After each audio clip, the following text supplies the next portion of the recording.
Smash that like button, y'all. Double tap that screen. Y'all know what it is. We only need about 100 or so subscribers before we get to 1,000 subscribers, y'all. We might as well make it happen tonight. Double tap that screen when you come into the live. Double tap, double tap. We might as well make it happen tonight. We might as well make it happen tonight. Smash that like button when y'all come into the live stream. We're about to get into it. We got the guy everybody's talking about on the screen right now. What I need for y'all to do, man, is on your way into the live stream, I need y'all to tap that like button so we can get the algorithm moving with this live stream, and that will bring lots more people. YouTube will send lots more people over here on the recommendation tip. And it's free. Doesn't cost anything, but it will help the channel out more than you could imagine. So if you don't mind, that double tap on the screen or the click on the thumbs up will do me a great deal. Now, mind you, it's not the thumbs up on the side that you spam when you siced. It is the thumbs up on the actual video. So please, with no hesitation, as you come into the live stream, hit that like button and let's get into it. Waiting on some of my moderators to come through. And once we get the mods in, we going in. Smash that like button, double tap that screen. Aloha Kitty.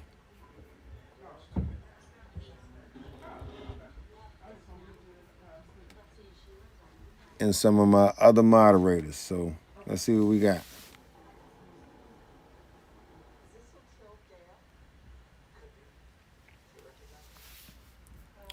Who we got up in here? All right, no mods yet. Mods, let me know when y'all get into the live stream so we can get down to business. Double tap, smash that like button. And man, let's learn some things. Let's learn from each other. This is a live stream where you can voice your opinion. You can come in here and we're not going to kick you out. Just be respectful to the chat. And I don't think we're going to have no problems. We ain't gonna have no problem. Smash that like button. Moderators, please let me know when you get into the live stream so I can know when to go. But in the last 11 days, we have accumulated 900 subscribers. Let me see where we at with the subscribers. We almost at 850. So we have accumulated 847 new subscribers. Shout out to y'all. Shout out to everybody that subscribed. Shout out to everybody who's been supporting the channel and bringing those numbers through. I definitely appreciate you. And while we at it, man, let's go ahead and get 3 more subscribers right now so we can hit 850. But we need 153 subscribers to get to 1,000 folks. If we could do that tonight, we can definitely do it tonight. Melania Trump has gone missing as Donald Trump has discarded her, and he has discarded Barron, it seems. Donald Trump has been spending his time with Natalie Harp, his personal assistant. She refers to herself as his human printer. Other people refer to her as other things as well. Melania Trump has not been seen for several weeks. She was not at the White House Correspondents' Dinner, where Donald Trump made an absolute fool of himself and further humiliated the United States. She was not at Lindsey Graham's funeral. She has not been seen near the White House. She has not been seen in the past few weeks. Who has been seen? Natalie Harp, who is referred to in the White House and elsewhere as Donald Trump's human printer. People refer to her as something else for Donald Trump as well. And people are asking, where is Melania? Where is Barron? It's the ultimate karma, right? They were always trying to taunt Hunter Biden Where is Hunter? Yet Hunter is more popular than ever right now. And whether he's speaking to liberal audiences or MAGA audiences, Hunter is a beloved figure. MAGA has left Donald Trump. We're seeing that in the polling numbers. And now the attention is squarely on Barron. And is Donald Trump doing anything to protect Melania? Anything to protect Barron at all? Is he making any statements about them? No, quite the contrary. Donald Trump is whining and saying how unfairly he is treated, how he is abused. He is discarding Melania and Barron. Now, it should also be noted that both Melania and Barron are targets of Iran. Iran, through various state media over there, have put out statements. Let's pay these bills. Smash that like button when you come into the live stream. Helps the channel out a great deal.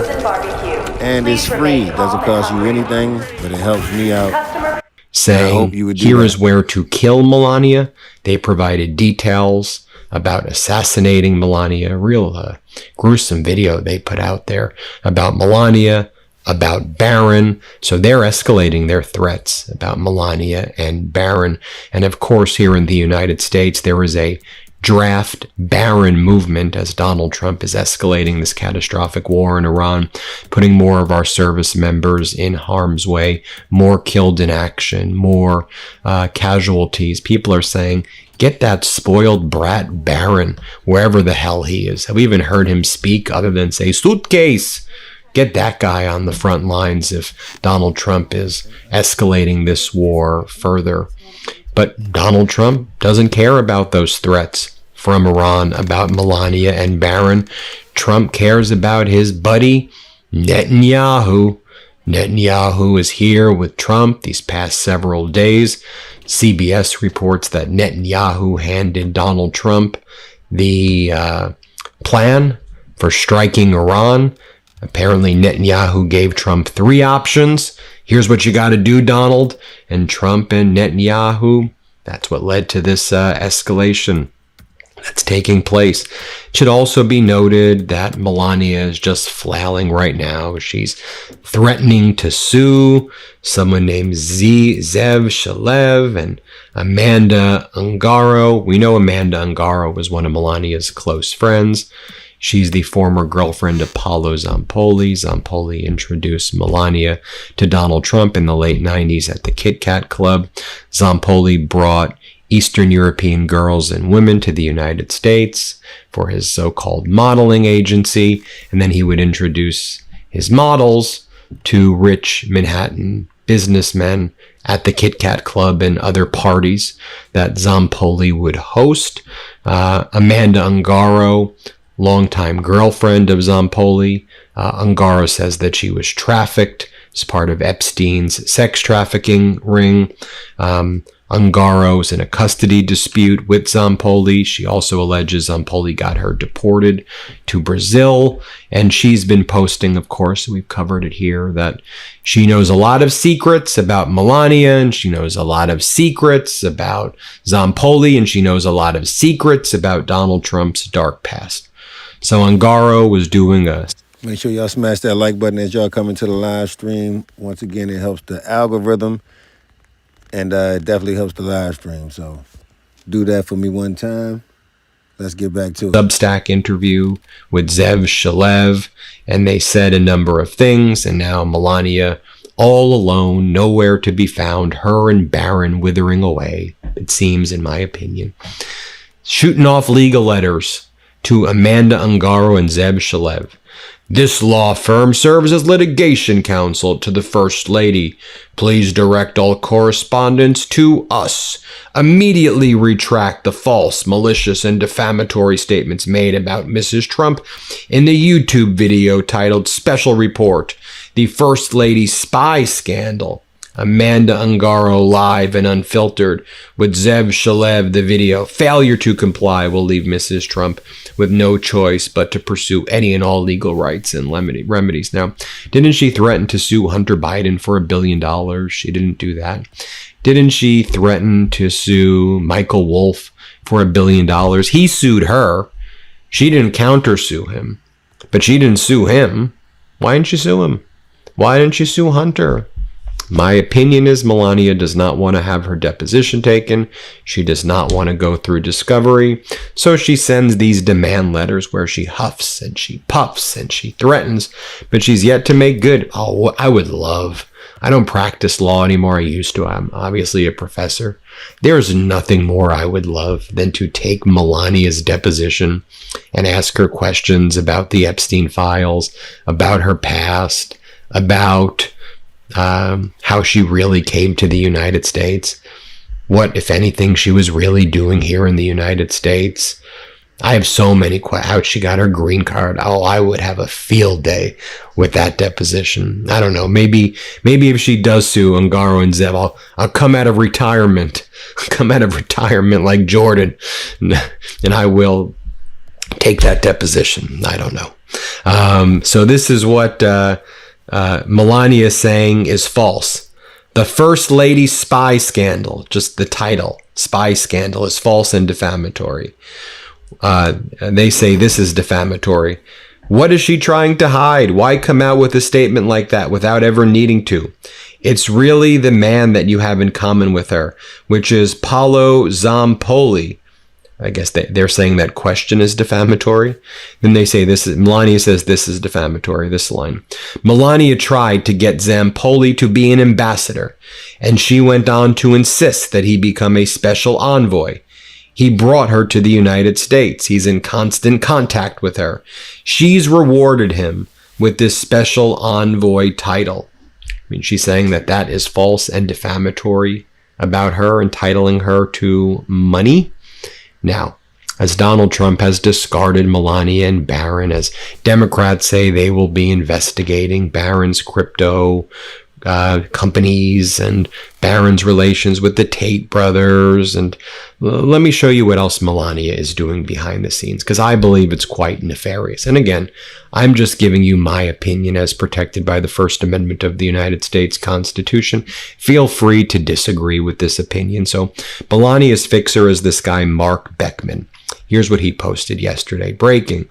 First Lady Melania Trump facilitates her fifth Ukraine-Russia family reunification. Now, I'm going to tell you why I believe this is very nefarious. In my opinion, you go, Ben, what are you talking about? That's great. Reunification of families and children. Yeah, in theory, that's great. But let me ask you these questions. Who are the families? Do we have photos of the families? Can I see? Can I see what they look like? Can I have their names? Can I know, are they Ukrainian families? Are they Russian families? What's the story behind them? We're just supposed to believe this press release and just accept its bare allegations. And also, let's look at what's actually happening right now in the region. I mean, in the past 12 to 48 hours, Russia has hit hard in Kyiv and Zaporizhia and Lviv and other areas of Ukraine, killing many people, injuring many people, children, families are getting killed. You also have Ukraine striking hard in Russia at the Wildberry logistical facilities and at the refineries. But what also is happening right now? Donald Trump has now said he's not going to give Taylor, try again. Zelensky the Patriot interceptors that were promised to Zelensky, nor will Donald Trump likely be giving the interceptor licenses that Donald Trump promised to Zelensky when they were in Turkey and NATO a few weeks back, and that Donald Trump promised Zelensky this past week.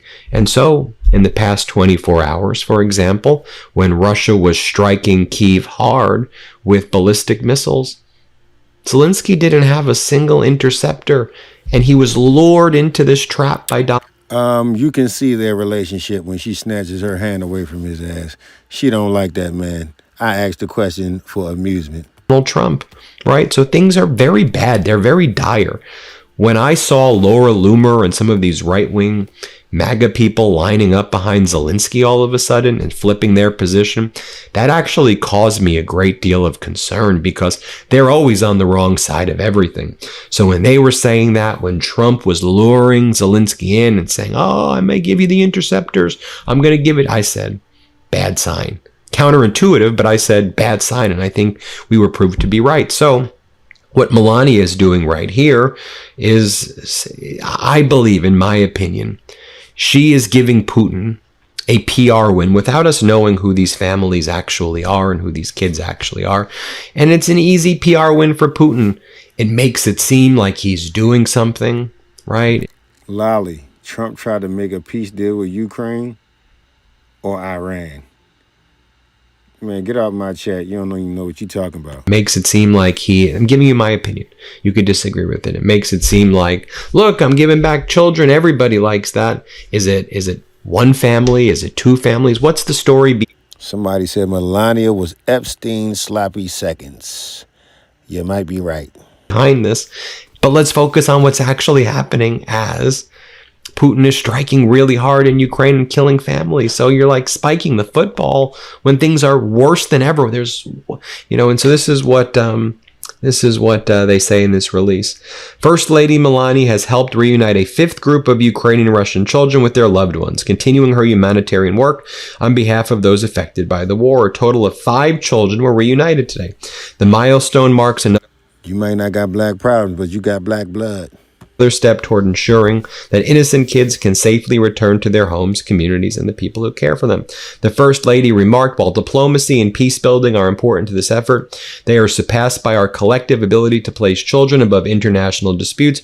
Every reunion is a reminder that compassion, dignity, and family can transcend even the darkest times, war. My representative and I continue working with the governments of Russia and Ukraine to safely return children to their families and communities. Like, in theory, great. But what's actually happening? Who are these people? We need to know more information and we need to ask questions. It's like the same thing when these narratives were out there that all of the 50,000 Moroccans were in this, Spanish city, Ceuta. And, this shows that Spain doesn't know what it's doing with immigrants. And this is what's going to happen if Democrats take control in the midterms. It's like, look deeper. Okay. The Moroccan dictatorship brought these people by trucks to the northern Africa. Ceuta is in northern Africa, and had it released everybody in this small city that belongs to Spain. There's a whole body of water, by the way. You can't just it's not like in Spain in the European continent. It's in northern Africa. And this was obviously an operation by Morocco, and it seemed also, in my opinion, directed by Netanyahu. Morocco is part of the Abraham Accords, and it just seemed designed to send a message to Spain as Trump's escalating in Iran for the fact that Spain didn't help Trump in the catastrophic war in Iran and didn't want to commit the war crimes. So I humbly submit that's the reason. So I want to make sure we focus on the truth. And when you focus on the truth too, like, Melania is out there, saying all of these things, threatening to sue these people, billions of dollars. I'll sue you. But, what's unforgivable is this. We all know the story about them there, saying. So I humbly submit that's the reason. So I want to make sure we focus on the truth. And when you focus on the truth too, like, Melania is out there, saying all of these things, threatening to sue these people, billions of dollars. I'll sue you. But, what's unforgivable is this. We all know the story about the Melania meme coin, but the fact that the Trump family made billions of dollars on crypto as a family, and Barron made a lot of money too. On different crypto ventures, apparently. The Trump meme coin lost 98% of its value. The Melania meme coin lost 99% of its value. The Trump meme coin, 98% of its value. That's so unforgivable. And so, in my view, Melania has the karma right now that she deserves, in my opinion. Donald Trump out there with Natalie Harp, Melania missing, nowhere to be seen, threatening to sue people, putting out messages, in my opinion, that's actually giving PR wins to Putin. Again, just giving you my opinion. Feel free to disagree with the opinion. Protected speech, First Amendment. That's her life right now. Pretty pathetic, in my opinion. But you deserve it, Melania, in my opinion. Hit subscribe, everybody. Let's get to 7 million. Thanks for watching, everybody. Hey, if you want the full story, how democracy got here and how we take it back, pre-order our new book, WTF America, today. Just scan the QR code or click the link in the description. Let's do this. Y'all, we only need 143 subscribers to hit 1,000, y'all. We trying to hit 1,000. Let's do it tonight. Smash that like button and definitely subscribe to the channel. Hit that notification bell so you know when we going live. Let's go.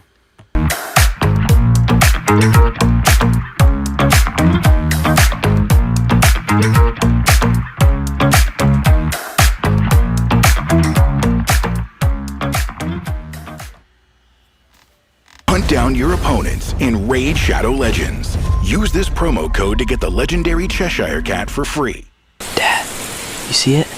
I see it, buddy. Hold up, y'all.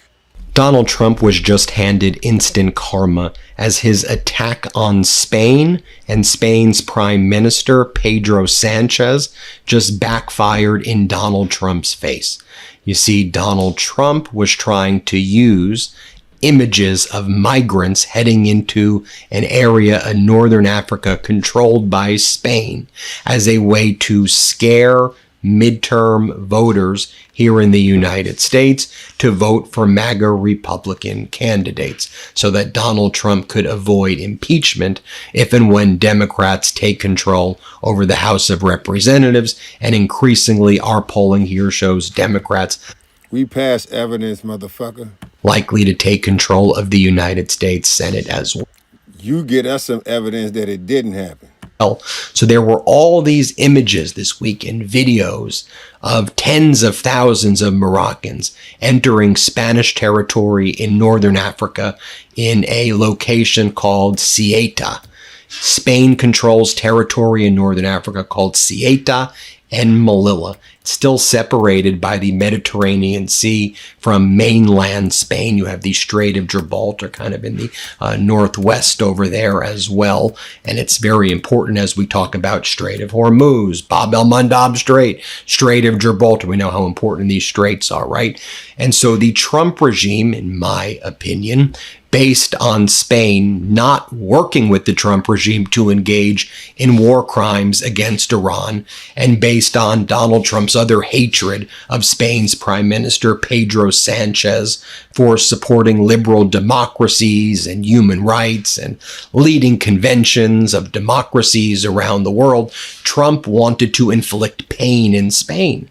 And so Morocco is also allied with Israel through the Abraham Accords. Morocco is run by a dictator, King Mohammed VI. This week he was celebrating Throne Day, and that's when this incident took place. And so I believe, working with Israel and the United States, King Mohammed brought 50,000 Moroccans right to the border there in northern Africa, the Morocco border with Ceuta, and then released all of these migrants into Ceuta, which is Spanish territory, and they had the cameras rolling.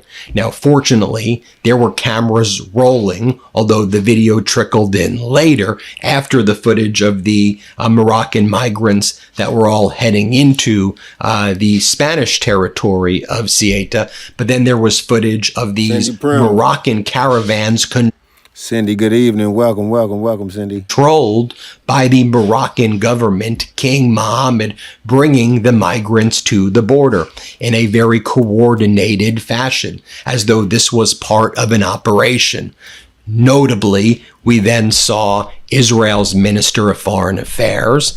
We saw Israel's ambassador to the United Nations and other top Israeli official accounts, all in sync, praising King Mohammed of Morocco, saying that they stand in solidarity with Morocco, and attacking Spain and saying, look, Prime Minister Sanchez, you attack Israel for this, this, and this, and you want us to be tried under the International Criminal. All right, so y'all saying y'all need some evidence that Trump is a PDF file. You got all the evidence you need. Furthermore, we're going to go deeper. Look at all of the ICE agents. Look at all of the self-proclaimed MAGA people who have been locked. It's like thousands of people have been locked up for child predator crimes, if you get my drift. Child predator crimes. Thousands of ICE agents along with MAGA Not to mention politicians, police chiefs. What y'all want to see? Y'all want to see it? Courts, but look, you can't even control your own borders. You can't even control Ceuta. And so that's what the Israeli officials were saying. By the way, Netanyahu was in the U.S. while all of this was going on. And as I mentioned, Israel was allied and is allied with Morocco through the Abraham Accords. And then you had Donald Trump and all of the MAGA influencers saying, see, this is why the midterms need to go Republican. This is why you can't vote Democrats, because this is what's going to happen. This is what's happening in Europe. This is what's going to happen in the United States. By the way, you also had the far right parties and far right leaders in Europe also seize on this as a way to attack Spain and as a way to try to rile up their ultra-nationalist base as well. But when you look at actually what was going on, this seemed like a clear, coordinated op, obviously from King Mohammed of Morocco. The question is, and my opinion is yes, was this done in concert with Trump and Netanyahu for reasons to help Trump in the midterms with these images and to help Netanyahu and Trump attack Sanchez in Spain for not allowing the United States to use Spanish air bases to attack Iran and to engage in war crimes. Again, we have the video footage of the Moroccan government appearing to deliberately transport thousands of migrants. Here's other video as well. Yes, I'm in fond. Typo. One of the things that we know went down is, as of this recording, there was about 50,000 migrants who arrived in Ceuta, and basically all of them have now gone back to Morocco. As of yesterday, it was 48,300 of the 50,000 migrants returned to Morocco after entering Ceuta, and at least 57 died crossing. Pedro Sanchez called this a violation of Spain's territorial integrity. I'll share this with you right here. This was Donald Trump yesterday at Camp David, and Trump just gave the whole game away. Trump was like, when I was watching what was happening in Spain, I said, boy, another talking point for the midterms. I mean, Trump's just saying it out loud. Here, play this clip.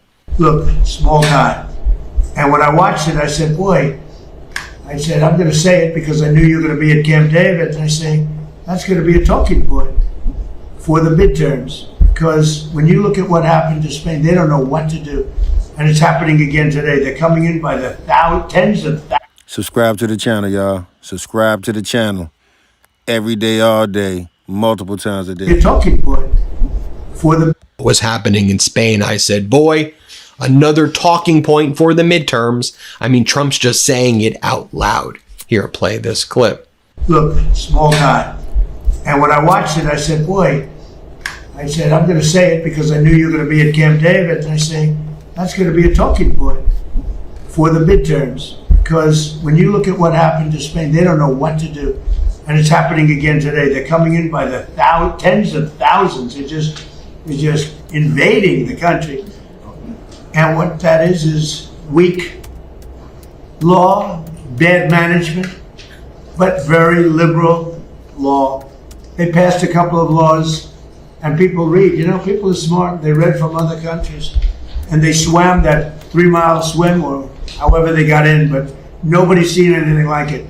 That will look good compared to what's going to happen to the United States. The biggest thing, the worst thing that Biden did is allowing 25 million people into our country. And then Trump continued using this as the talking point that he just said he was going to use it for. He said, I saw what happened in Spain yesterday. It looks like an invasion of a country by hundreds of thousands of people. This is what's going to happen if Republicans don't get elected, except much worse, much bigger. Here, play this clip. Drug prices are great. You know, I saw Spain yesterday, and I watched the catastrophe that took place. It looks like an invasion of a country by hundreds of thousands of people. And that same thing's going to happen to us if the Republicans don't get elected, except worse, much bigger, much easier to get into, despite the fact that we have built thousands of miles of wall. Now, what actually happened in Spain, just to be clear, the Mediterranean Sea separates mainland Spain from Ceuta and Melilla, these territories, and they are on the border of Morocco. What was notable is that all of the attacks from all of the right-wing parties and Trump and MAGA and everyone was of Spain and not of Morocco, number one, when it was like, okay, well, Morocco is bringing all the people in, and nobody was calling out the obvious op that was taking place. And it felt like Israel, these top officials, were purposefully all making this post to show and almost brag that their fingerprints were all over this as well. And look, a few weeks back, remember early July when Donald Trump was speaking, leading into the July 4th stuff, Donald Trump threatened basically to do just this. He goes, Spain didn't let us use the bases to attack Iran. They know what's coming their way. They're not behaving nicely. They will learn. Here, play this clip. The Spanish, they're members of NATO, but not very good members of NATO. They say, no, we don't want to help other people. What are we doing, huh? They are not behaving nicely, but they will learn. Soon after they relinquished their grip on Cuba and Guam, the Philippines and Puerto Rico, and they were all ours. We got them all. Now, if you go back, you'll see that the MAGA Republicans in the House, working with Marco Rubio, were pushing forward policy positions to basically try to claim Ceuta and Melilla as part of Morocco and to take it away from Spain. Think about how the Trump regime has attacked territorial sovereignty in Canada, right? Supporting secession movements in Greenland. We're seeing it here, obvious. I mean, they took over Venezuela. We have lots of ground troops in places like Ecuador. There will be obviously in Colombia with the new right-wing leader there. Lots of area. We have lots of CIA right now in Mexico. So lots of interference in the territorial integrity. To me, this was part of that. This was, in my view, I believe it's kind of an act of war, in my opinion, that Trump and Netanyahu, I'm giving you my opinion, you can disagree, we're working with King Mohammed VI on Throne Day to do in this Spanish territory. Back in April 15, 2026, people who were following this, kind of predicting what was happening, like Bruna Macias said, U.S. is now saying Ceuta and Melilla are not part of Spain. Not sure this is a veiled or unveiled threat against Spain's territorial integrity, but at least the Spanish government knows where the threats will come from, and it's not Iran. Because here's the text from the U.S. congressional report back in April for the first time saying that Ceuta and Melilla are Moroccan territory and they don't belong to Spain. This was all part of a plan. And as I noted at the beginning, Strait of Gibraltar, Hormuz Strait is Persian Gulf. Then you have the Red Sea, Bab el-Mandab, Strait of Gibraltar, Mediterranean Sea. And so to me, this is also part of a Trump regime effort, working with Israel and Morocco, control the Strait of Gibraltar, control the Mediterranean Sea, the same way the Houthis are able to control the Red Sea, and the Bab el-Mandab is able to be in the Bab el-Mandab, and then Iran's able to control the Strait of Hormuz. Spanish intelligence also confirmed that this was an op. But let me just share with you how it also backfired in Donald Trump's face, because all of this was exposed.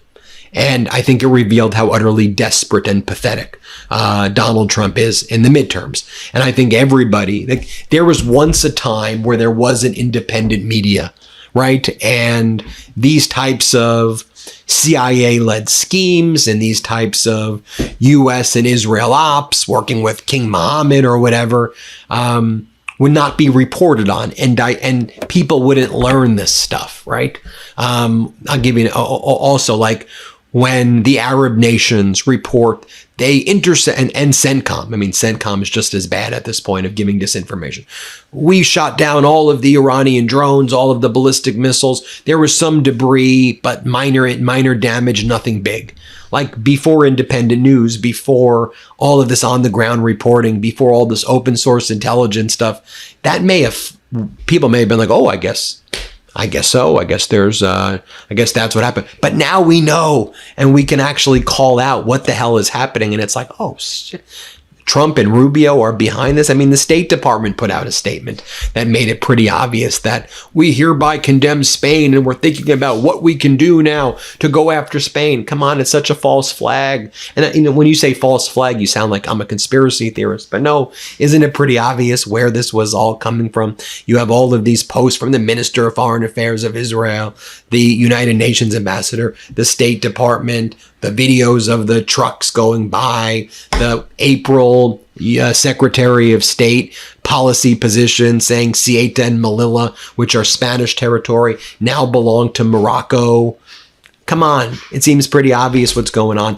And then we're getting statements from local police that obviously the Moroccan government was bringing these migrants over there. But let me show you the grace and dignity that Pedro Sanchez handled this. Here's what he had to say. He said, "The state is here. We will defend the security and coexistence of Ceuta just as we would defend them within Madrid's M30. Because geographically there may be a center and periphery, but institutionally, politically, and in terms of development, there is no periphery and no center. We are all one. We will continue cooperating with our neighboring country, Morocco, not only to combat the criminal networks that have been human trafficking over the past years, we will also want to express our sorrow for the number of human lives that have been lost as a result of this crisis at the border between Morocco and Spain, particularly at the border with the autonomous city of Ceuta. The situation deserves our strongest possible condemnation, especially of the criminal organizations that traffic human beings, deceive countless young people, and ultimately cause many of them to lose their lives, whether in the Atlantic Ocean or, as in this case, at the border between Spain and the autonomous city of Ceuta. We will continue cooperating with the Moroccan authorities, whose willingness to work together I also wish to acknowledge, so that these repatriations can be carried out as quickly as possible, and the migrants who arrived irregularly, particularly yesterday, can return to their country. Ceuta is a Spanish city, and what happened yesterday deserves all of our reproach and all our condemnation at the most energetic level possible.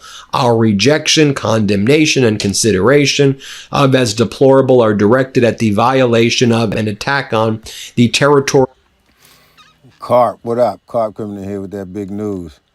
Carp says Capital One Bank closed over 300 Trump organization accounts. Over. Yikes. Fraudulent transactions, i.e. money laundering. MAGA is constantly getting played. You fucking dummies. Smash that like button, subscribe to the channel, because this is the place where you're going to find out. Carp, shout out to you, man. I got my people sharp on the job and reporting real issues. Not saying, no, he didn't. You're an idiot. That's not true. You're uneducated. MAGA. That's y'all. Integrity of the Spanish city, such as the city of Ceuta. The most urgent task right now is to restore normalcy, normality, guarantee security, and above all, not put coexistence at risk. With all due respect to the president of the autonomous city of Ceuta, we've spoken many times about the importance of the coexistence in the city. I believe that its diversity is one of the greatest attractions and also one of its greatest strengths. And that is something I think all governments must preserve, not only through our policies and our actions, but also through our words. The government of Spain will always stand by that principle. And so he did not. Infinite in the house. What's going on? What you been noticing, Infinite? Do tell.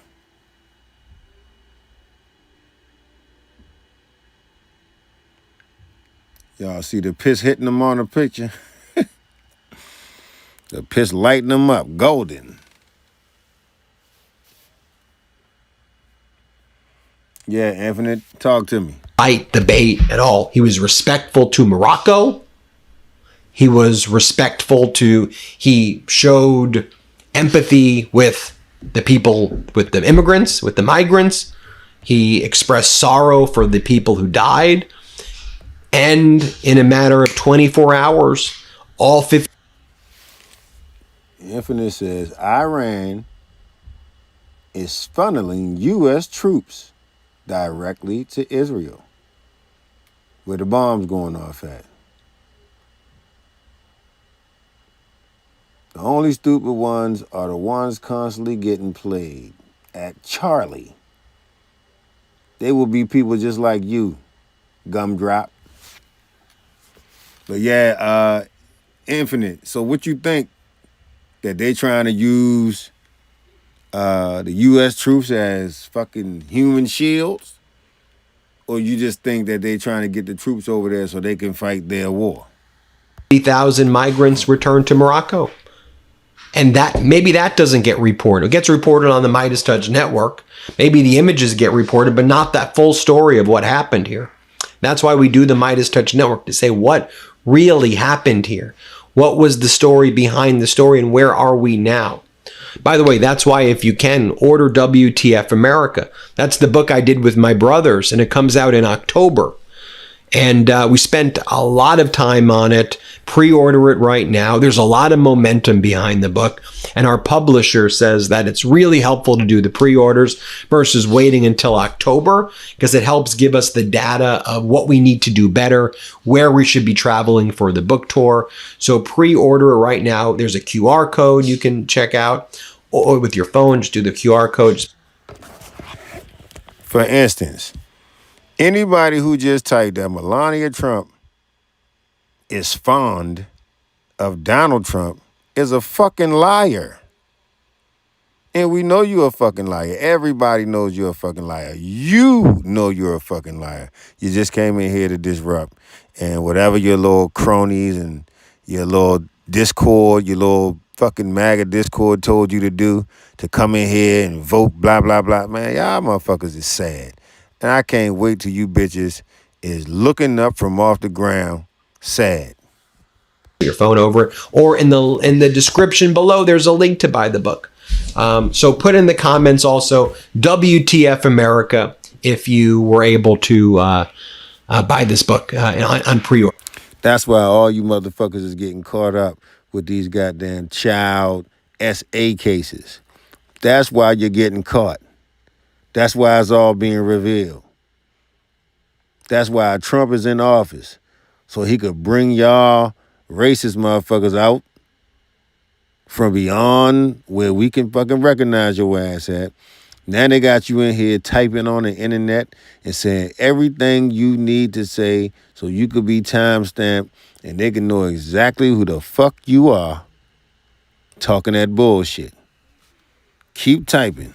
Please keep typing. All right, thanks for watching. We appreciate you. Grateful for you.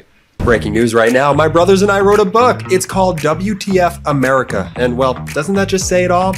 It comes out officially this October, but you can pre-order your copy today. Just scan the QR code or click the link in the description below.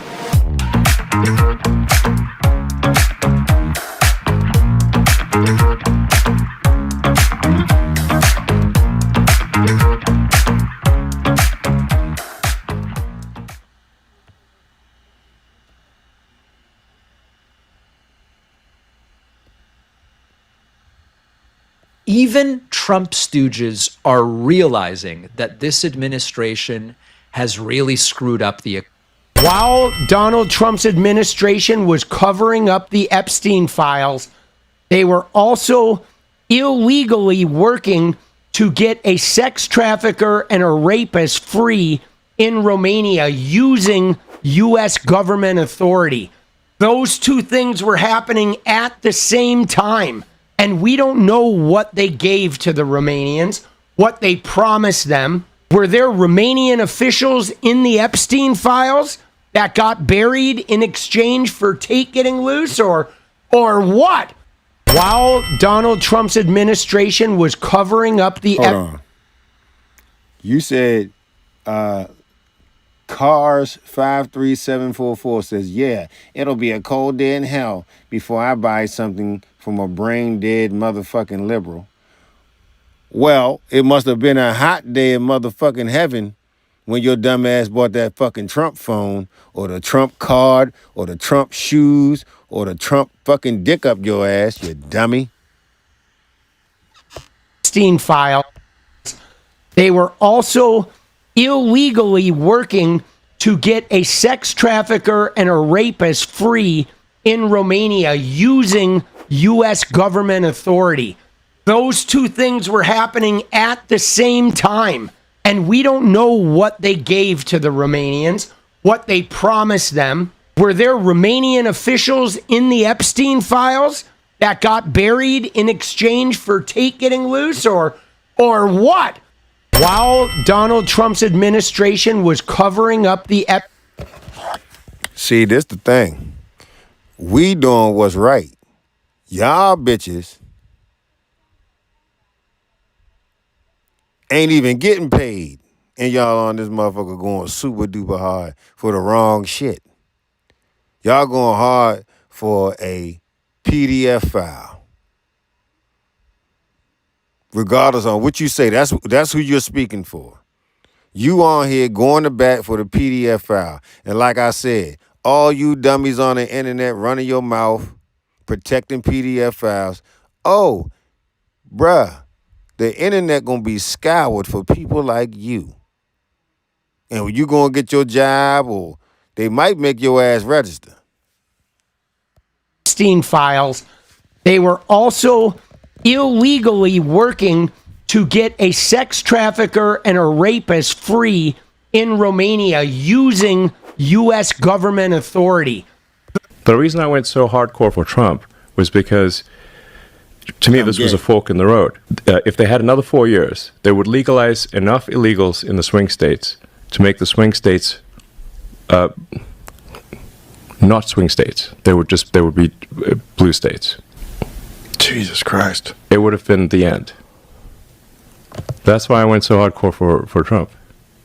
It was otherwise been the end. And that's why the Democrat machine is so intent on destroying me.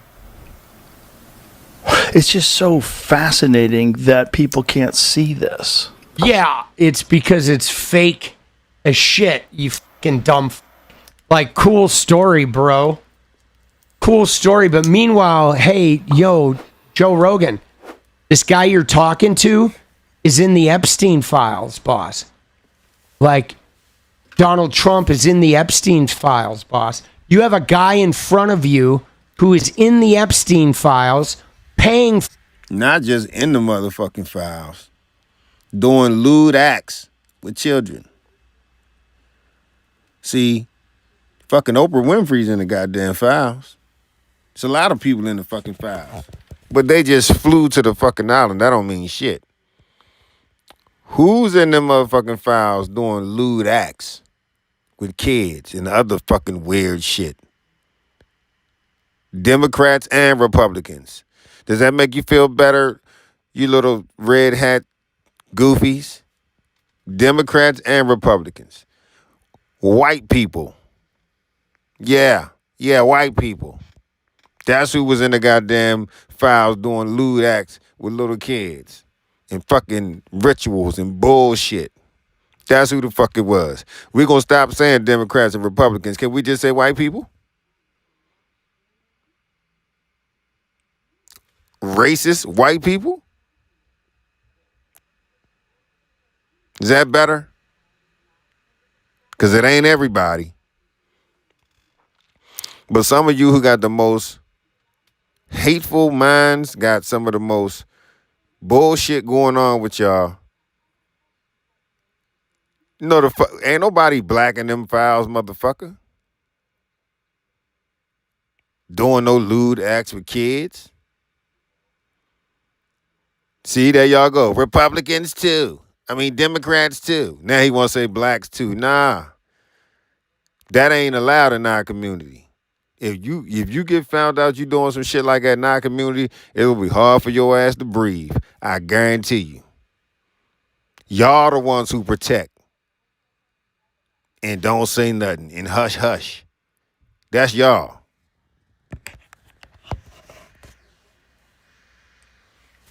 Smash that like button, y'all. Double tap that screen and subscribe to the channel, man. We don't play no games with that over here. For another guy who is in the Epstein files, and they're hiding all of the Epstein files, And there are a whole bunch of investigations into him that disappeared. And you know, the guy he paid for, Trump, is got this like lifetime, like no audits from the I. Yeah, you always sound racist to a racist when you're fucking proving that they're racist. Of course. What the fuck else is a racist gonna say? But dude, you sound a little racist yourself. Fuck you mean? Cause I'm telling you about your bitch ass? Excuse my French. But listen, we're not gonna play that game over here. I ain't mad at none of you bitches for even being racist. I don't give a fuck. That's your sickness. It don't make me sick because you're sick. I don't give a fuck. I'm trying to help your dumb ass, is what I'm trying to do. And please don't think that that's not what I'm doing.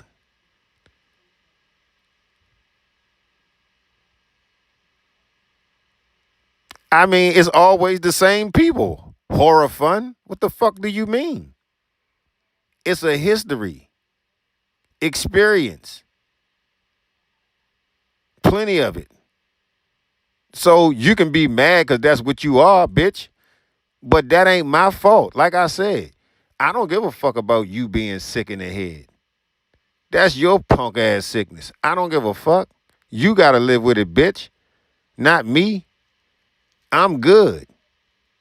My nuts is dragging. I don't give a fuck nothing about none of y'all. Y'all the ones who upset because of who and what the fuck you are. Those of you that are. Those of you who are not, I rock with you. Because you supposed to rock with you, though, as hard as you rock with anything. If you don't love yourself, end it, motherfucker.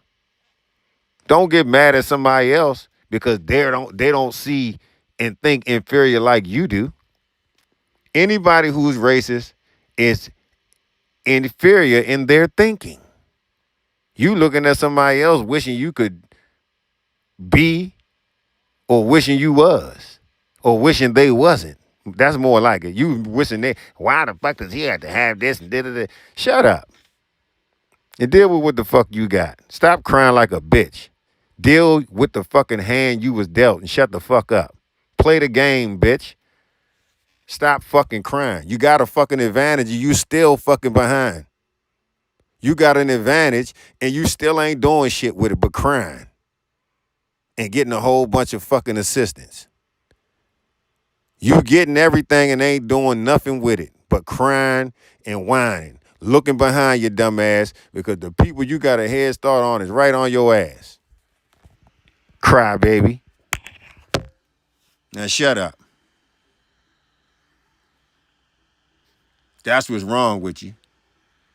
IRS deal going, and they're both looting crypto, and then they're telling you, oh, but really, the Democrats and some immigrants and... You're not an intellectual. Well, I told your ass. You understood everything I said too, bitch. Yeah, they're all the bad guys. The reason I went so hardcore for Trump was because, to me, this was a fork in the road.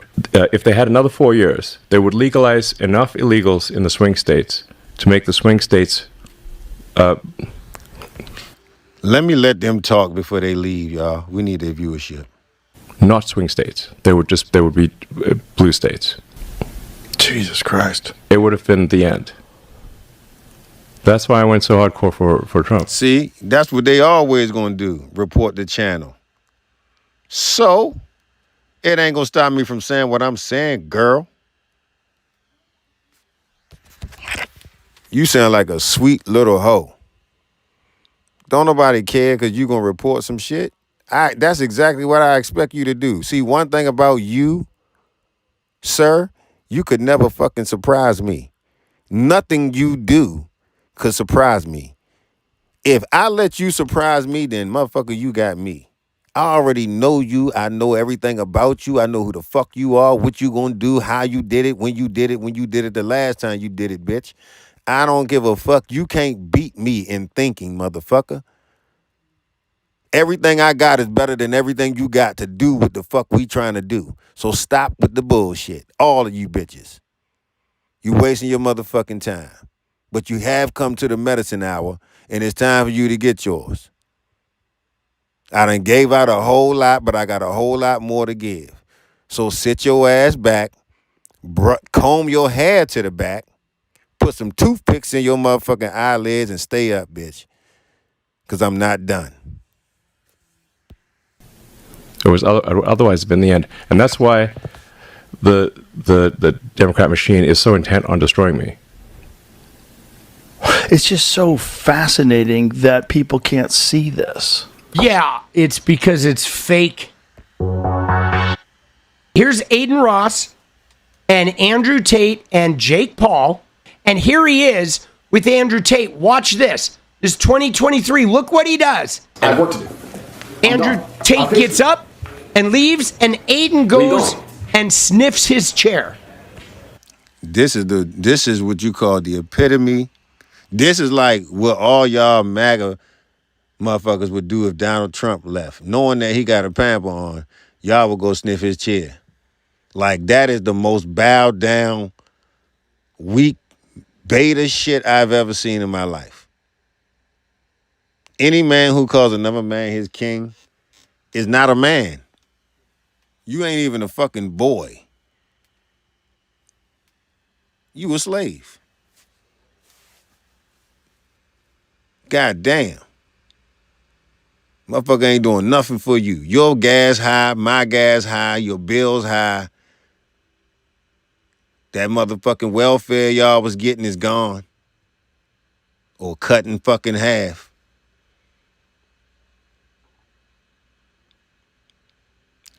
I'm talking about red states who receive the most SNAP benefits, EBT, welfare, food stamps, red states. Y'all want to look the numbers up? Do y'all want to look the numbers up?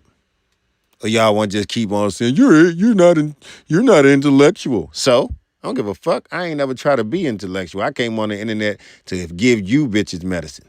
I'm not sick like you. But I got a whole pocket full of medicine for sick motherfuckers like you. I'm ready, bro. I'm really gonna do this shit. Gay. Now, Aiden was like a huge influencer. Hold up. Let me tell y'all how fruitcake all this shit is. Andrew Tate is sitting over here with his fucking leg up like a bitch. Right? That's number one. He got his leg up like a girl.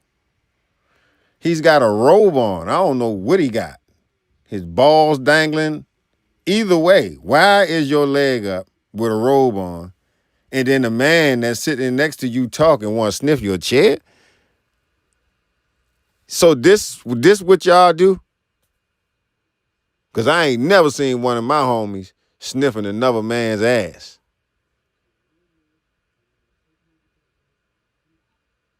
What the fuck is going on here? Is this how y'all end up messing with little boys? And doing all kind of, female, beta male shit like this? And I ain't gonna lie. I feel like Andrew Tate is with this shit. Like, he left just so he could do that because it was something that they, like, what you getting out of this, cuz?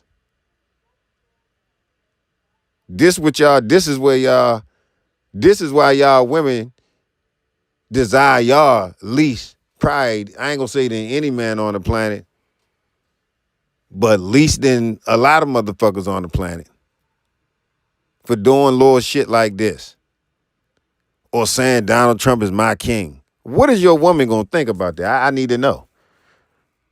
Because you sound like you a little bit hot and heavy for the motherfucker that you calling your king. And meanwhile, what is your woman saying to you? I don't think she's saying, like, that's my man, he's hot. She's saying, like, you might as well bend over. If Donald Trump is your fucking king, if Donald Trump is your king, then who the fuck is your woman? What is your woman to you? And what is she to him? Sound like food. Oh, y'all don't want to talk now, MAGA? Y'all just listening. Just don't leave. I got more medicine for y'all because y'all sick. Y'all don't have no talking points on the right shit. When we talking about pedos, y'all quiet. Only thing y'all got to say about PDF files is prove it. You know what prove it sounds like to me? Catch Me If You Can. The Gingerbread Man. Prove it sounds like just like what it sounds like. I know I'm guilty, but can you prove it? Y'all think we stupid? And like I said, y'all just proved to me that this shit is way more prevalent in your household and in your culture. And everybody got to know about it. And he was just like making Tate like, oh my God, Tate is like the king, right? He was literally a main pipeline from Tate to the gamer boy crowd. And then Donald Trump, though, went on his podcast, and Aiden Ross, he has been... All they got is little fruity girl names, leftoids. Suck my left nuts. Suck my left ball. completely silent, guys. Trump goes on his podcast. But let me stop saying shit like that to y'all, because y'all motherfuckers is a little bit suspect to me. Sniffing dudes' chairs. That ain't no, in the black culture, you ain't, man. Bruh, you getting out. We ain't fucking, you might get ostracized for that.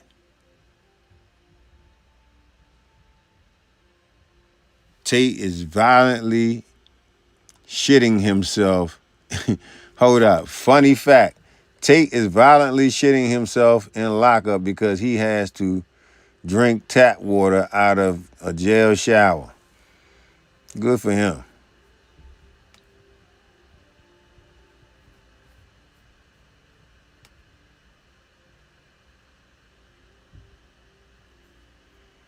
Y'all so butthurt. But good. I'm glad. The motherfuckers I'm talking about look like you, think like you, act like you. The best thing you could do is think different. Stop being a dumbass.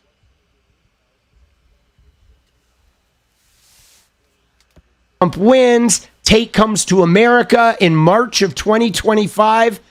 And then Aiden Ross goes completely dark. Aiden Ross, who is the primary pipeline from Tate to gamers and from Trump to gamers, and the guy who made Trump seem like this really cool guy, talking young, 20-year-old white males into going and voting for president. And he has not said peep. He is just So we're gonna tap in. completely silent. Aiden Ross, bitch and ass. Aiden Ross, who is who introduced Andrew Tate to the gamer world. In the gamer world, they was basically taking money from these young ass white dudes, trying to teach them how to pimp girls. Like, listen, everything ain't for every motherfucking body. That's number one. Everybody can't be no fucking pimp. It's a whole different thing. And you really gonna learn it from a fucking nerd? A nerd with muscles? I'm Andrew Tate, and I tell guys how to max out on girls. Yeah, and we are so back. We are back than anybody's ever had. Yeah, I'm a nerd, and I pimp bitches. Yeah, man, shut your dumb ass up, man. Everything ain't for every fucking body. I hate to say it, but you're doing it wrong, my man. All the shit he talking about, that's predator shit. That ain't pimping. That's not pimping at all.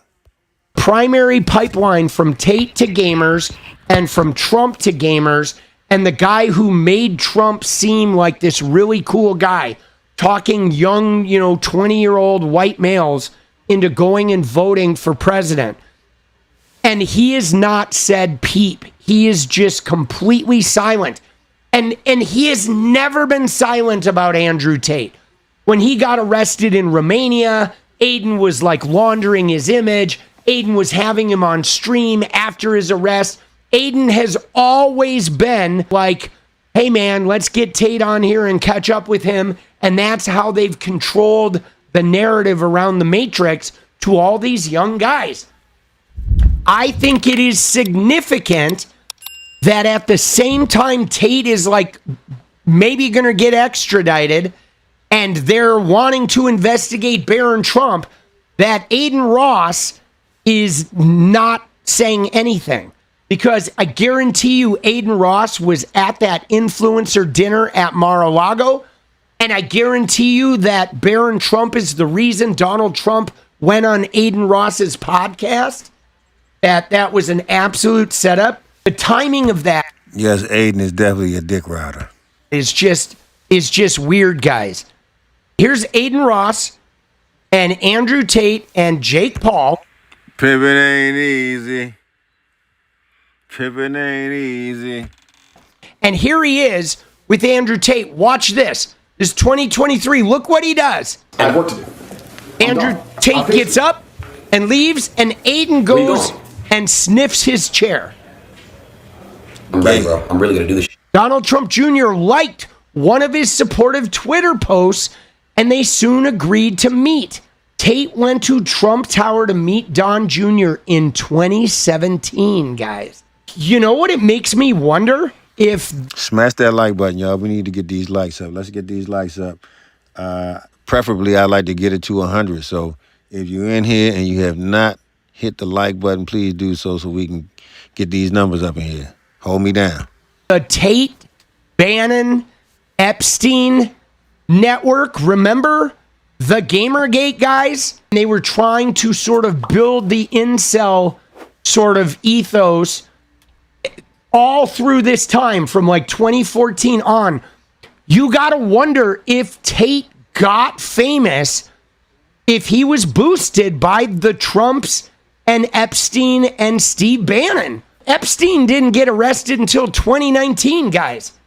So it is very possible that Bannon's flood the zone ethos and those guys trying to build this sort of toxic masculinity Trumpism, if they were part of helping AstroTurf Tate.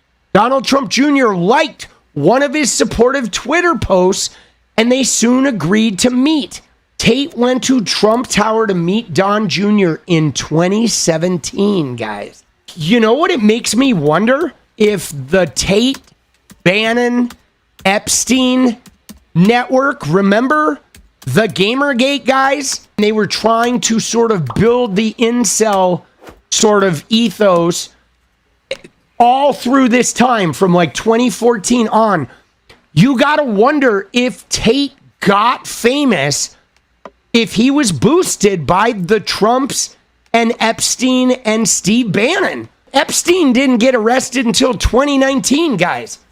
So it is very possible that Bannon's flood the zone ethos and those guys trying to build this sort of toxic masculinity Trumpism, if they were part of helping AstroTurf Tate. Donald Trump Jr. liked one of his supportive Twitter posts, and they soon agreed to meet. Tate went to Trump Tower to meet Don Jr. in 2017, guys. You know what it makes me wonder? If the Tate, Bannon, Epstein network, remember the Gamergate guys? They were trying to sort of build the incel sort of ethos all through this time from like 2014 on. You got to wonder if Tate got Hey, y'all, we need 127 subs. 127 subs. So 1,000. Let's go. famous. We could do it tonight. If he was boosted by the Trumps and Epstein and Steve Bannon. Epstein didn't get arrested until 2019, guys. So it is very possible that Bannon's flood the zone ethos and those guys trying to build this sort of toxic masculinity Trumpism, if they were part of helping AstroTurf Tate. Donald Trump Jr. The Prophet sallallahu alaihi wasallam. This is the fucking president of the United States who posted this. This guy's job is to protect Dylan Mulvaney. His job is to make sure that the government is not censoring Caitlin Collins and that she's able to hold him accountable. Right? That's his fucking job, man. I expect this from like MAGA or even like, dude, I post some shit. I posted a picture of Scott fucking Pressler where I said, holy shit, Nancy Mace is narrating a new audiobook. Good for her. Right? Now, so I expect it from somebody like me, but like, dude, I'm not the president, okay? Like, my job today was to create some reach on the internet. My job was not to get America out of a war in Iran. If I woke up today and I had to figure out how to get us out of Iran and how to handle like Netanyahu taking our money and fucking bombing Lebanon and shit, I would not be posting about Scott fucking Pressler, okay? I'm in the pajamas, a political commentator just looking to make people laugh on the internet. This is the fucking president of the United States who posted this. This guy's job is to protect Dylan Mulvaney. His job is to make sure that the government is not censoring Caitlin Collins and that she's able to hold him accountable.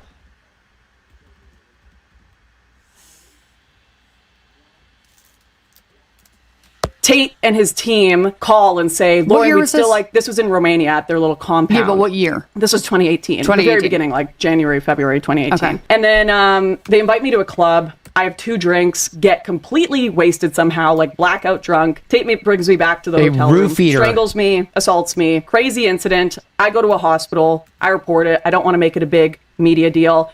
And then years later, he starts going viral online for having human trafficking, mass assault. And I'm feeling guilty as hell because I know I have contemporary medical evidence and text message evidence that I could give to the courts. But I don't want to deal with the online shitstorm that's going to come from that. I'm literally the girl who built her career on, you know, I'm not a feminist, all these women are lying, da-da-da-da-da. So I sit on this evidence for years and years and years, and eventually I'm like, why am I sitting here on this pile of lies that I'm telling that make me miserable? There are 40 plus women that are victims that needed my evidence, that needed my testimony out there. This is part of the reason why these like grape and abusive men pipelines run so well in the conservative religious political movement, because these women create identities that they can't report it, and the men know it, and so the men abuse these women. Man, you go to TPUSA events, women are getting graped all over the place, and they literally can't report it. They won't report it because it would ruin them politically. It would ruin their reputation. I don't absolve people like Lauren Southern of their own toxicity and shit, and simultaneously, though, even the really abusive women of the world, they don't deserve to be essayed.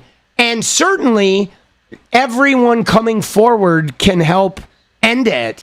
Tate and his team call and say, Lauren, we'd still like, this was in Romania at their little This thing scans an entire... His younger brother, Barron, was also a fan. That spring, as his father was going after young male voters on the campaign trail, the teenager hosted a dinner at Mar-a-Lago for influencers. Holy shit, dude. I didn't know this. This is crazy. So Tate's buddy, Justin Waller, that was running the Tate courses, they were having an influencer meeting at Mar-a-Lago. These guys are like inside the Trump political war machine. The conversation that night meandered, Mr. Waller said, from calling each other degenerate names to discussing potential running mates for Trump, who also made an appearance and agreed to go on the podcast of Patrick Bet David. They were talking about running mates? Bro, no! No wonder we're so fucked up. His younger brother, Barron, was also a fan. That spring, as his father was going after young male voters on the campaign trail, the teenager hosted a dinner at Mar-a-Lago for influencers. Holy shit, dude. I didn't know this. This is crazy. So Tate's buddy, Justin Waller, that was running the Tate courses, they were having an influencer meeting at Mar-a-Lago. These guys are like inside the Trump political war machine. Andrew Tate made this announcement the other day. His lawyer said, on the corner of Northeast 1st Avenue and Northeast 5th Street, you'll see this sign in front of Christ Fellowship. If you stand here and look up to the right, the most famous political prisoners on earth can see you from Shoe. So they're trying to rally the troops. We want our supporters to show up. And in fact, what happened, guys, was this. One guy showed up. One guy holding a sign that says Tate's are heroes. Okay, there he is. And he stood out facing the jail in the bike lane carrying his sign. One person showed up, guys. And look at what he said. He said, for the people holding signs outside the jail, it's very high up here, and the smaller signs are hard to read, but I can feel every word. Thank you. And then the fucking community note says there was only one person outside the jail today with a sign. I'm a little surprised there's not 20 people there. You would think Andrew Tate could muster 20 protesters, right? Nobody showed up for his am I wrong in thinking that? I'm a little surprised that he doesn't have 20, 50 people there. If you look at... Ain't nobody running out that motherfucker. They might get online like some cowards and support pedos, but they're not going to go out there in the streets and do that shit. Oh, unless they wear masks like them little girl-ass white nationalists. His social media, bro, he's got 10.8 million followers on Twitter. 10.8 million. You can't get 20 people out there? Andrew Tate made this announcement the other day. His lawyer said, on the corner of Northeast 1st Avenue. So Lindsey Graham's funeral. Trump is literally fucking asleep, which I guess surprises no one. This guy falls asleep at every cabinet meeting. This guy is, just toxically unhealthy. He is so gnarly looking. Right. He jumped into action and immediately got the nurse. 2 hours later. Times with his driving. Call for... Dude, he, look at him.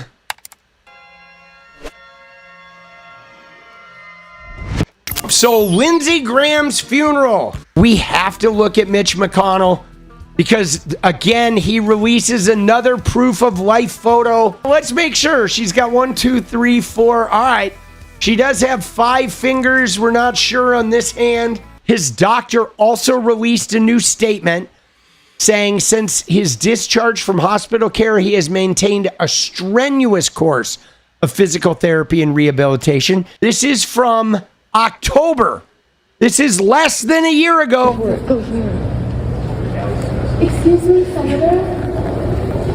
My name is Stella. I want to ask, do you support ICE taking working people off the streets and kidnapping them? Dude.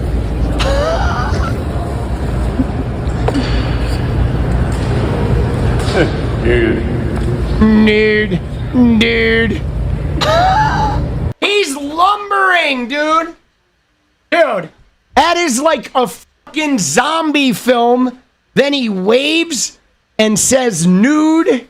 And then fucking, what are we watching, bro? And this is the guy that is now a year later doing rigorous, strenuous, multiple times a day rehabbing. Bro, camera, We need him on camera, guys. Nobody is believing this. We have to look at Mitch McConnell because, again, he releases another proof of life photo. Let's make sure. She's got 1, 2, 3, 4. All right. Top 5 credit hacks if you have below a 600. At number 1 is Kickoff. What they do is simple. They give you... But you had people like libs of TikTok, right? But they said Trump is on a roll today, and they're like, Democrats are having a stroke right now. And it's like, really?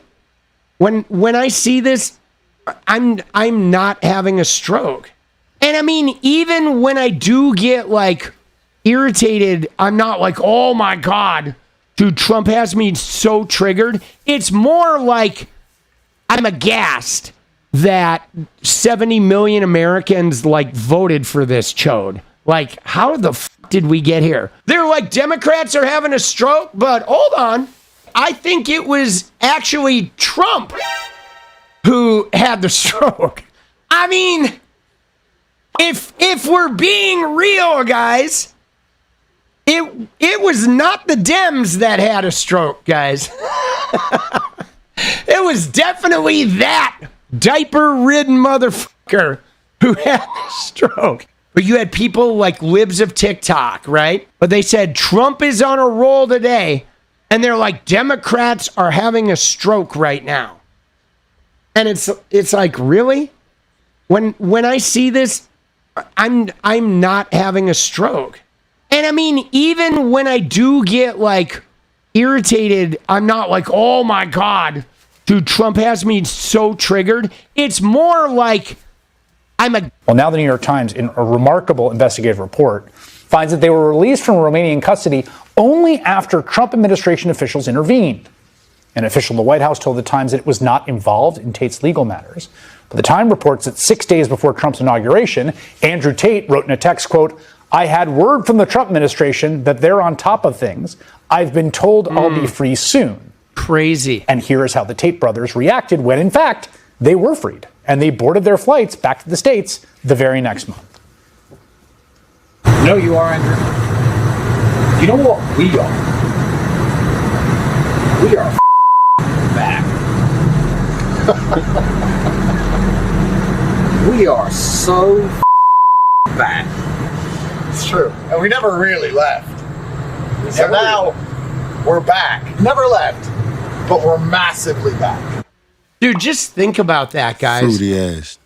These guys were under major investigation in Romania for abusing girls, keeping them, kidnapping them while they were forced to do cam work, the lover boy method, of other organized crime shit and money laundering.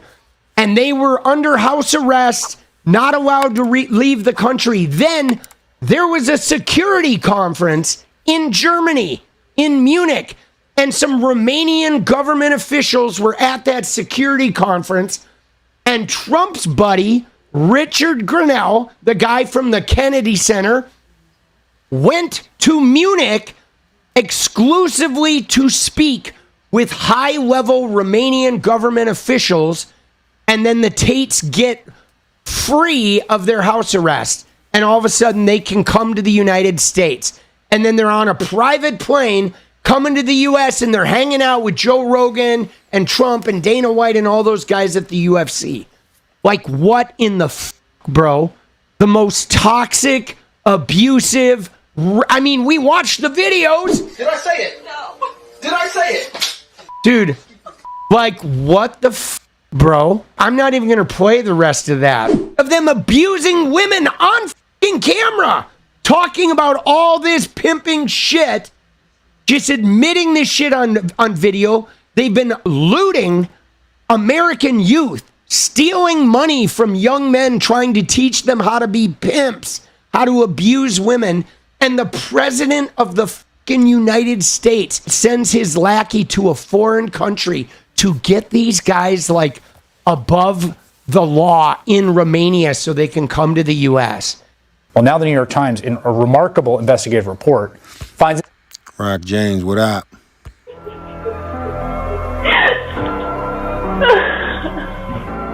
I want these guys in the UK.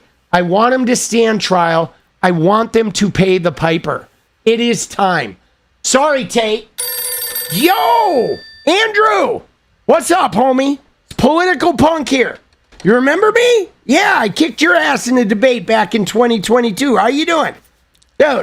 Dude, so why'd you block me? You're soft. You know that? You're soft. Even Kermit, look at him. He's like, you're soft. You're soft. Weak. Blocking me? Dude, what a skunk, bro. You realize you're getting community noted like every post, right? The whole world is laughing at you. Beta male shit. That's what you're doing, dude. You've been prancing around like some crazy like alpha machismo guy. And then you're like, oh, I can't have bottled water. Oh, they're so mean to me. Oh. Rock James, you already know, man. It's good. It's good. We in here working them. Oh, I don't have my blankie. Dude, you don't rape. That's the general consensus. Maybe you should have stopped raping, and then we wouldn't have to listen to you bitch like a beta. All right? All right. You, boss. Bye-bye. I want these guys in the UK. I want them to stand trial. Did you hear the question, Senator? Running for re-election in 2026? This is him 3 years ago, and like homie can't even field the fucking question, bro. Are you in there, Senator? Senator, are you in there? Hello, Senator. Yo, Mitch, what up, homie? Yo, buddy, you need some chief? You need a little chief?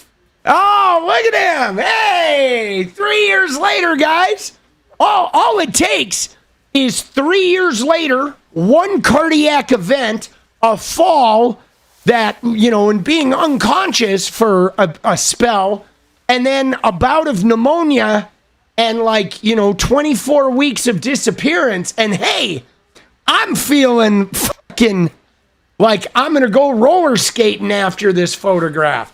Did you hear the question, Senator? Running for re-election in 2026? This is him 3 years ago, and homie can't even field the fucking question, bro. England invented a Me Too from 20 years ago, and I now languish in an American maximum security jail as a political prisoner, dude. A shame. Dude, look at this idiot. He thinks he's Nelson Mandela. Come on, man. You know what I'm saying? What? England invented a Me Too from 20 years ago, and I now languish in an American maximum security jail as a political prisoner, dude. A shame. Dude, look at this idiot. He thinks he's Nelson Mandela. Come on, man. You know what I'm saying? Come on, boss. Give me a fucking break, okay? What a whiner. Oh my God, look at this. Dude, look at it. He did it. He did not. Look at this. He pulled up a tweet from last year, guys, and he actually mentions Nelson Mandela, Malcolm X, Donald Trump, and Andrew G.A.Y. Tate. Come on, bro. Oh my God. Give me a fucking break, dude. These guys are to even put Donald Trump in there is so funny. You have these guys that are literally changing the world for the better. These guys that are fighting serious. England invented a Me Too from 20 years ago, and I now languish in an American maximum security jail as a political prisoner. What the fuck is this, bro? Trump and JFK? Dude, come on. Right? Give me a fucking break, dude. This shit makes me mad. I mean, the only way, I'll say this, guys. All right, you ready? If we're going to do a Trump JFK thing, guys, I think it should be more like this one, okay? This is a JFK Trump collab that I am down with. All right? Right? This one, not so much. But, that's all I'll say. If we want to put him in the limo, what the is... Open a chime check. I'm in special housing unit. My water faucet is broken. I am not allowed bottles of water in shoe. I have nothing clean to drink. My only water comes from the shower. Tate and all the influencers work, Aiden Ross, everybody, to get Trump elected. Trump wins in November. In December, Tate did a Zoom call with Barron. All right? He's doing a Zoom call with Barron. Tate's friend Justin Waller introduced Barron to a tailor. They did the suit he was wearing to inauguration. A month later, on January 18th, Barron is in this mysterious FaceTime with a woman who's dating a Russian national in London like a month later. And Fox News now is even going, hey, we have to acknowledge the obvious. While Donald Trump's administration was covering... Things do cost more under Donald Trump, and voters know who to blame for that. Let me play this highly compelling clip right up front. Here is a Fox News host. Things cost more. Is that going to impact the midterms? As a new survey finds 3 in 5 overestimate how much gas prices have actually gone up. So how will this translate to the midterms? Is it too early to ask? Host of Making Money on Fox Business, Charles Payne? No, it's never too early. Not for us, right? Not for us. Things do cost more, but is that going to impact the elections? It absolutely could, but it's typically that decision isn't cemented in voters' minds until about a month till they go to the polls. So there's a lot of time with respect for the White House and the administration. Oh. All my friends moved to the city, and maybe they're like me, trying to build something of their own. I just never figured out how to start. Hey Replit, build me a site where people can see my work and make bookings. Turns out the first step didn't have to happen at a desk. It could happen the second an idea hit. Make the colors of the site warm, soft, and a little faded. Add a font like that, a serif with some weight. This is looking really good, but I needed to do a little more. Add a way for clients to book real dates and make payments. And when it was ready, I could make it live. Create your future right from your phone. What will you build today? Download the Replit mobile app.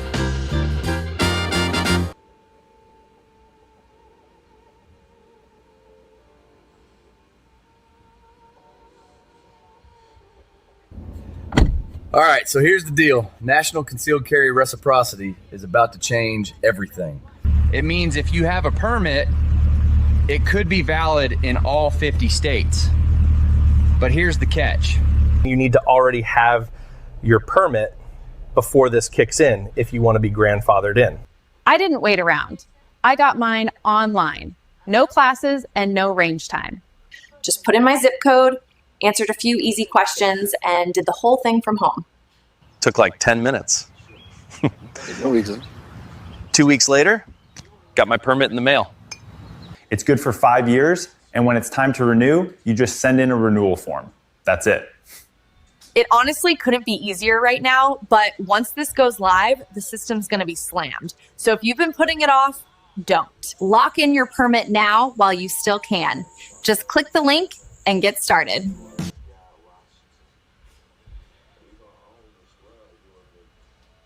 Will it? Fox News has spent months finding every conceivable way to avoid saying that sentence. Prices are not really higher. The numbers are misleading. Biden caused it, but also prices are lower. It's Biden's fault and it's not happening, and the tariffs are working and everything is going to be really good 2 weeks from now. And eventually the propaganda just comes crashing into people's lives. They go to the gas pump and they see, by the way, when I was just in California for Gavin Newsom's Nasty Podcast, I had a rental car. And the car used an internal combustion engine, which took gasoline and burned it in order to generate locomotion. Anyway, you guys know how gas works. I filled up for $5.69. Now I know that that's California. They tend to have more expensive gasoline, but people are seeing the prices at the pump, and they're going to the grocery store and they're like, "What did I just get for $90?" And they're getting higher insurance premium renewals and higher utility bills, and housing is expensive, and the beautiful healthcare plan never came. So you can tell people the economy is awesome, and it's the best one in history. And people don't believe it if they don't feel it. Biden tried doing it and it didn't work well. Harris took over and tried doing it and she lost. And even the Fox hosts now are things do cost more. This is what we call progress. And the political implications are devastating. Now, here is Harry Enton from CNN outlining some of the political repercussions and the polling around this. Take a look. Picture, right? Say the U.S. economy is getting worse. Look at this. Okay, back when Trump was reelected, November of 2024, look at that. 42% of Americans, less than 50, said that, in fact, the economy was getting worse. Look at that now. Again, very similar numbers. 59% say the U.S. economy is getting worse. That getting better number is down close to 20%. I don't know how this works for Republicans come the midterm elections when the economy is the number one issue with inflation, and 3 in 5 say it's getting worse off, and just about 1 in 5 saying that it's getting better. That's an equation that does not work out to success. And I'll just tell you, if he's going to go to Michigan today and say the economy's doing great, 60% about say it's not. And Correct. so that is a message that sometimes does not land well at all with voters. How does he rank historically? Yeah, just look at this. I mean, according to the CBS poll, worst economic net approvals at this point in term 2. Who takes the cake? Donald John Trump, 30 points underwater, even worse than George W. Bush heading into those midterms back in 2006. We've spoken about it before. That comparison, simply put, does not work for Republicans. So there is no mystery here. The promise was we're going to end inflation. Inflation was 2.9 when Biden left. It got all the way up to 3.8 and is now at 3.5. It's higher than when Donald Trump took office. Trump imposed tariffs that raised the cost of everything that's imported. And then he launched a war with Iran, and that drove prices higher. And Republicans cut programs used by working families while protecting tax breaks for the very wealthy and that overwhelmingly benefit the wealthy and corporations. And now you ask people, and 59% of them say, oh, the economy's going in the wrong direction, not the right direction. That's a disaster for voting. So Republicans can put together any chart they want. They can say the economy is technically growing, or point to a category where prices at some point briefly declined. Elections are ultimately decided by how people feel about their own lives. If 3/5 of voters, roughly 59%, 3/5 of voters think conditions are deteriorating, you look at, well, who controls the presidency? Who controls the House? Who controls the Senate? It's all Republicans. That's who has a problem. One more number to look at. Harry Enton explaining that only 13% believe Trump is making them better off. President heads to Michigan, I should say, where he is scheduled to talk about the economy. I say scheduled because sometimes he's supposed to give a speech on the economy and he doesn't quite do it. This is one of the reasons why some suggest that his numbers on the economy aren't quite as high. With us now is CNN chief data analyst Harry Enton. If he does tout the economy, how do voters feel about his performance on that subject? Yeah, promises made, promises broken in the minds of the American public. Because just take a look here. The reason he won back in 2024 was because the plurality of voters thought that Trump would make them financially better off, 44%. 38% said they'd make them worse off back in October of 2024. Look at these numbers now.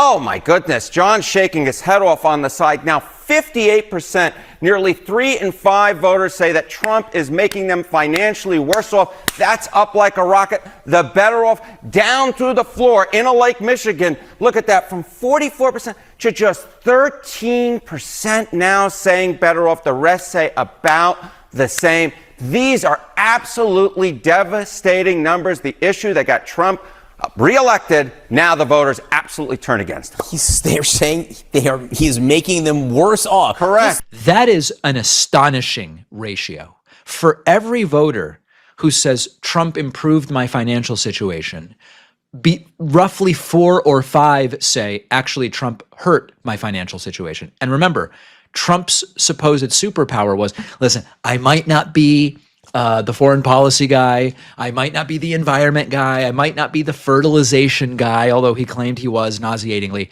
But I'm the economy guy. And universally, people believe the economy is going in the wrong direction. The mythology is completely collapsing. Trump did not inherit the worst inflation in history. He inherited 2.9%. He inherited low unemployment and solid economic growth. Progress needed to be made. A lot of people were still struggling, affordability, but that's what he inherited. And he chose tariffs and a war. And the result is 13% believe the economy is getting better.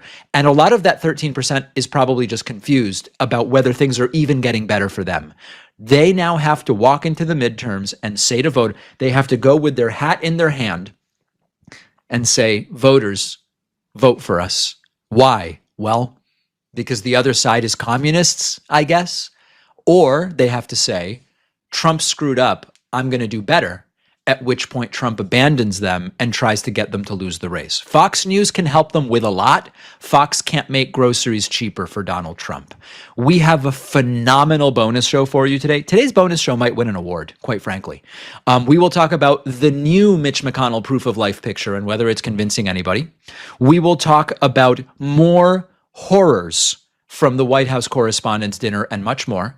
You can get instant access to the bonus show by signing up at joinpacman.com. And remember that my forthcoming book, Pay Attention, is available for pre-order. Even in pre-order status, it hit the rank 5,000 on Amazon today. There are millions of books. This book isn't even out, and it just popped to 5,000 on Amazon. You can get signed copies for a limited time at davidpakman.com/attention. And I will soon have updated pre-order numbers. Thank you so much to everybody who's already pre-ordered the book. Appreciate you watching. Stick around for this next video. And don't forget to hit subscribe so you actually see our uploads. You can also catch the full podcast on Spotify and Apple Podcasts. They've betrayed Donald Trump. Fox News accidentally told its audience the truth about Donald Trump's signature legislation. The big, beautiful bill, you might remember. The big, nasty bill. The big, ugly bill, whatever you want to call it. It passed more than a year ago. Donald Trump has spent all of this time insisting that it was one of the greatest legislative accomplishments in the history of the United States. No bill has ever done more for the average American. Okay. Republicans are now trying to run on it in the midterms. Hey, we did this thing. Or at least they're trying to figure out how to run on it without reminding voters what is actually in the bill.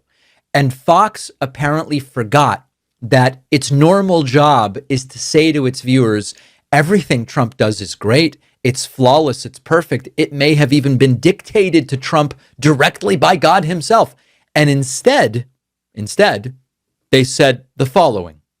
Take a listen. Concerns among the GOP, some in the GOP, that they're not going to get the turnout they need in November. But to Mark's point, and yours maybe, it's really important that Trump went out there. He said he would really throw himself into the midterms. He needs to do that, and a poll that just came out shows why. The big, beautiful bill, which Trump is talking about on the stump, has a terrible reputation. People don't like it. Even Trump's base doesn't like it. In my view, partly because Congress has been in a defensive crouch, refusing to tout the big, beautiful bill, refusing to tout, no taxes on overtime and all these things that these guys in Michigan, I think, are going to really applaud. So, he needs to sell this because Congress sure isn't. We're going to talk about that this morning during the show because you're right. Americans don't understand the big, beautiful bill. They don't realize what it did, and that's messaging. Terrible. We're going to talk. Guys, you're supposed to shut up about this stuff. Trump's still out. I mean, Trump barely has anything to promote. The war is unpopular. The tariffs are unpopular. Trump is out there talking about the big, beautiful bill when he remembers as this centerpiece of an incredible domestic agenda. Republicans are supposed to be selling it as proof that, listen, we delivered for working people. We promised we were going to do this and we did it. And it's great. And Fox News just announced this bill has a terrible reputation. People don't like it. Even parts of Trump's base are simply not buying it. Now, they do say it's messaging. They've got to sell it better. But they're acknowledging people are not buying that this bill is great for them. And unfortunately for Donald Trump, the numbers are absolutely terrible. There's a Politico poll which found about half of Americans either know nothing about the big, beautiful bill, or they have heard of it, but they don't even know what it does. Only 11% of Americans believe they understand the bill in detail. And quite frankly, probably half of those who believe they understand it don't. You know, you ask people, are you in the top or bottom 50% of driver skill, like just at driving cars? Something like 80% of people believe they're in the top 50%. So the point is, of the 11% who say they understand it, probably half of those don't. This is a spectacular messaging failure for Trump. It is really his only, I mean, I don't know that I can think of any other alleged legislative achievement. It's been more than a year.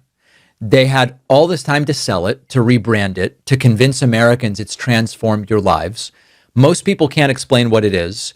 And the voters who do have an opinion don't really think that it's good for them. 14% believe that the big, beautiful bill provides tax relief to working class Americans. 34% say that it provides some relief, but really is much larger tax cuts for the wealthy. And 35% of Republicans even say, yeah, it's mostly good for the wealthy. Finally, a third of Americans say the law has been bad for their finances. And people earning over 100 grand say they are more than twice as likely to believe it helped them than people earning under 100 grand. So the public, to the extent that they have an opinion about the bill, believes that what Trump did is sign this tax and spend package. It gives the Trump's gold-plated lettering or whatever to wealthy Americans, and the average American isn't really getting much out of it. And so now that a year has passed, you might be saying, why aren't Republicans more actively running on it? It's because most Americans either don't really know much about what it did, or they have a negative opinion of what it did. This is very dangerous because what's happening in the economy doesn't make anyone think Republicans must have done something good. When you look around and you go, gas is up, energy's up, inflation is up, wages are not, prices are rising, all this stuff. Trump's in an optional war. We've got these tariffs. That doesn't make you think Republicans must have done something great for me. It makes you think they must have done nothing. Or if you remember the bill, you're like, that bill, I guess, didn't really help. Republicans are saying we put money in your pockets. People are checking their pockets and they're like, I'm not finding anything in there. So now they've shifted their messaging from big, beautiful bill to the working families tax cuts. They're referring to the same law. They're just trying to call it something else. And of course, what we've seen is when legislation is popular, you don't rename it, right?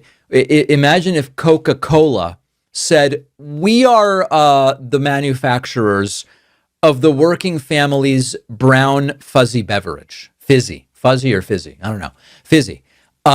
You would go, oh, something must have really damaged the reputation of the phrase Coca-Cola because you're calling it something else. But the rebrand is sort of an admission that this is completely toxic. And Fox is just acknowledging that. Now, this is not Fox. I've issued these disclaimers before. Fox hasn't developed journalistic integrity. Fox just sees what's going on and they look around and they go, man, a lot of these Republicans are putting the president and his party in a really difficult reelection midterm environment. And it's Trump's, I guess, crowning achievement, but it's becoming a liability. What do we do? And so Fox is sending a warning flare. Don't assume voters love this just because Trump says they love it. And the strategy of MAGA is keep repeating stuff until it just overpowers reality. Say the economy is great. Say prices are down even if they're up. Say everybody loves it even if people don't. At some point, even Fox News can't hide the gap between what Trump claims and what the average American believes about it. And if you can't run on the tariffs have been awesome, although Trump is trying, if you can't run on this war is super popular, because it's not, you, I guess, try to run on your one legislative achievement. It's a problem when most people have forgotten about it, don't know much about it, those that do think it hurt them, and they look around and they go, it doesn't really seem like anything is happening to improve the economy for me. That's a real problem. They made their bed, they're going to have to lie in it. Thanks for watching. Check out another one of our videos and make sure to subscribe so YouTube keeps our content in your feed. And if you prefer audio, subscribe to the podcast on Spotify or Apple.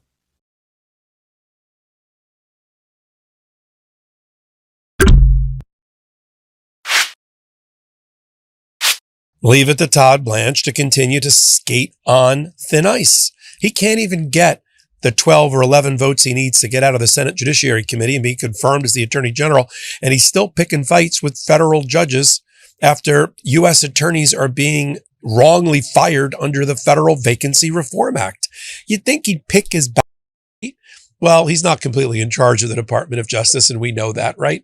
Which explains why he's fighting with Judge Bastian. Judge Bastian is the chief judge of the Eastern District, but came in to cover a case in the Western District involving Roger Rogoff, who is the appointed U.S. attorney appointed by the district court judges of the Western District of Washington, because there was a vacancy, because Donald Trump's person that he picked couldn't get confirmed and 120 days expired.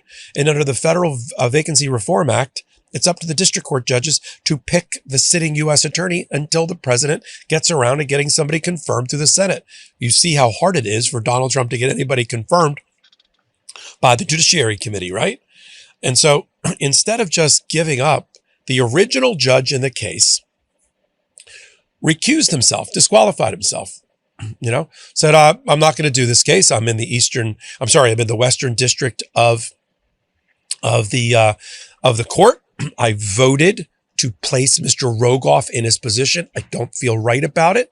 So he made a recommendation that it go to a judge from the Eastern District of Washington, who sits occasionally in the Western District and hears cases, but did not vote on Rogoff, guy named Judge Bastian, who was appointed by Barack.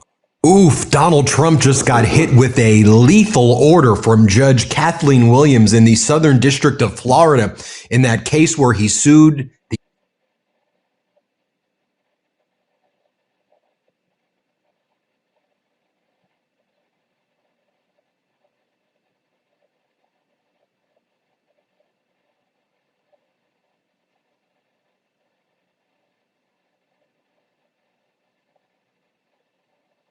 This caps off a week of back and forth strikes between the United States and Iran, with dozens of Iranian sites hit, American allies across the region targeted. But there are growing worries that the U.S. is running out of firepower, with brand new analysis showing a dramatic drop in munitions needed to stop Iranian attacks.